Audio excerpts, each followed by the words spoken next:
Hello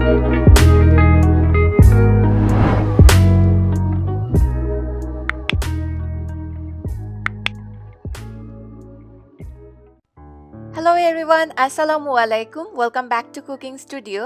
আজকে আপনাদের জন্য নিয়ে এসেছি ইফতার কিংবা সেহরিতে খেতে পারবেন সেরকম ঠান্ডা ঠান্ডা একটা শরবতের রেসিপি। এটার নাম হচ্ছে কাস্টার্ড শরবত, চাইলে এটাকে দুধের শরবতও বলা যায়। এটা খুবই মজা খেতে, আর ইফতারিতে খেলে তো একদম কলিজা ঠান্ডা হয়ে যাবে গ্যারান্টিড। স্বাদেও কিন্তু দারুণ টেস্টি। কাস্টার্ড শরবতটার জন্য প্রথমে আমি কাস্টার্ডের মিশ্রণটা তৈরি করব। এর জন্য আমি 3 কাপ পরিমাণ লিকুইড দুধ নিয়েছি। এর মধ্যে 1/3 কাপ পরিমাণ চিনি নিচ্ছি। চিনিটা আপনারা যতটুকু মিষ্টি খেতে পছন্দ করেন তাই বুঝে দিবেন। দিয়ে দিচ্ছি 1/4 কাপ পরিমাণ কাস্টার্ড পাউডার।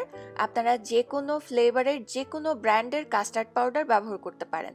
আমি এখানে ভ্যানিলা ফ্লেভারের ব্যবহার করেছি। এখন এই সব কিছুকে খুব ভালোভাবে মিশিয়ে নিচ্ছি। কাস্টার্ড পাউডারটা মিশিয়ে নেওয়ার পরে আমি এখন হাঁড়িটাকে চুলায় চাপিয়ে দিচ্ছি। চুলায় দেওয়ার পরে কিন্তু অনবরত নাড়তে হবে, কারণ কাস্টার্ড পাউডার কিন্তু খুব দ্রুত নিচে লেগে যায়। আর এটাকে খুব বেশি জাল করার প্রয়োজন নেই, জাস্ট একটা বলক চলে আসলেই চুলা থেকে নামিয়ে নিতে হবে। এটার কনসিস্টেন্সি অনেকটা আমরা যে লাস্সি খাই সেরকম হবে, তবে আমরা সচরাচর কাস্টার্ড যে তৈরি করি ফ্রুট কাস্টার্ড সেরকম ঘন হবে না, এটা কিন্তু লাস্সির মতো হবে, পাতলা। এবার এটাকে চুলা থেকে নামিয়ে নিচ্ছি।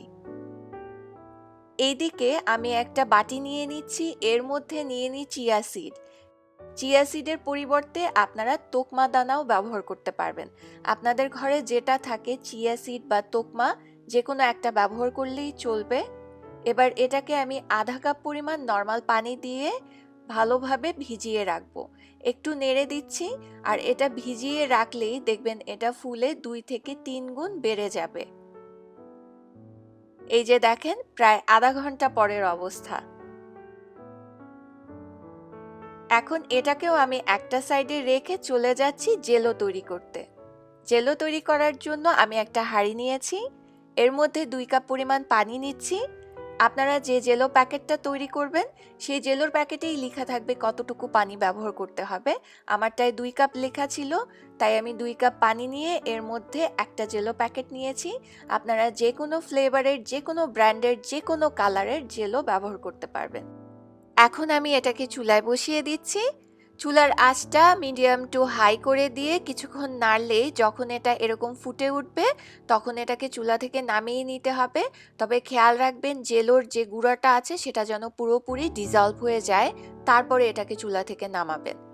এখন এটাকে চুলা থেকে নামিয়ে আমি সরাসরি যে বাটিতে জেলোটাকে সেট করব সেই বাটিতে নিয়ে নিচ্ছি।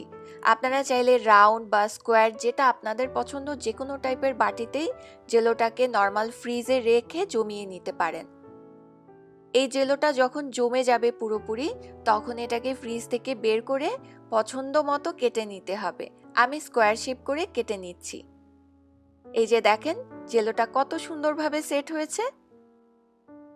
আর এই জেলোটা সেট হতে আমার প্রায় 2 ঘন্টার মতো সময় লেগেছে, আপনাদের কম বেশিও লাগতে পারে। এখন চলে যাচ্ছি আমি কাস্টার্ডের শরবতটা পুরোপুরি তৈরি করতে। এখানে কাস্টার্ডের শরবতের সেই মিশ্রণটা নিলাম, আর অবশ্যই এটা কিন্তু ঠান্ডা করে তারপরে নিবেন, যদি পারেন একটু ফ্রিজে রেখে ঠান্ডা করে নিবেন। এবার আমি সেই চিয়া সিডটা নিয়ে নিচ্ছি, আর যে জেলোটা তৈরি করেছি সেই জেলো কিউবটা নিয়ে নিলাম। আমি সম্পূর্ণ জেলো দিয়েছি, তবে কয়েক টুকরো রেখেছি জাস্ট ডেকোরেশনের জন্য। আর সেই সাথে 2-3 টেবিল চামচের মতো আমি দিয়ে দিয়েছি অ্যালমন্ড কুচি, আপনারা পছন্দের যে কোনো বাদাম দিতে পারেন।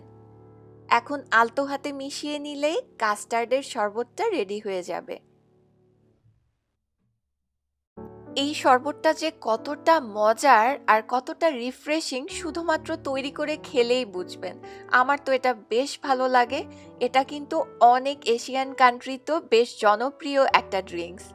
এবার সার্ভ করার সময় চাইলে ওপরে একটু বাদাম কুচি দিয়ে দিতে পারেন, দেখতেও ভালো লাগবে। এটা ইফতারের সময় ট্রাই করতে পারেন, চাইলে সেহরিতে ট্রাই করতে পারেন। খেয়ে দেখবেন, আশা করছি আপনারাও খুব পছন্দ করবেন। আজ তাহলে বিদায় নিচ্ছি, দেখা হবে পরের এপিসোডে। আল্লাহ হাফেজ।